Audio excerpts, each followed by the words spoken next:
জামালপুরে জলাবদ্ধতা নিরসনের দাবিতে রেলপথ অবরোধ করে বিক্ষোভ হয়েছে।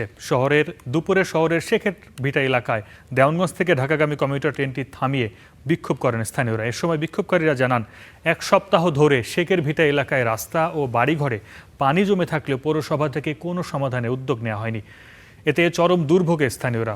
পরে প্রশাসনের আশ্বাসে 40 মিনিট পর অবরোধ তুলে নিলে স্বাভাবিক হয় ট্রেন চলাচল।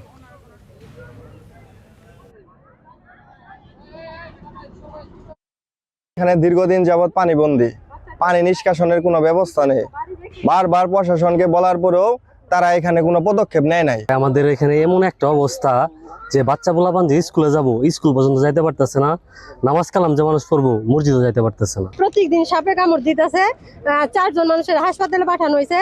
এখন আমরা এই রাস্তা পানি কিভাবে আমরা কি এলাকা থাকি না, আমরা কি ট্যাক্স দিই না, আমরা কি খাজনা দেই না, আমাদের জন্য কেন সুবিধা হয় না?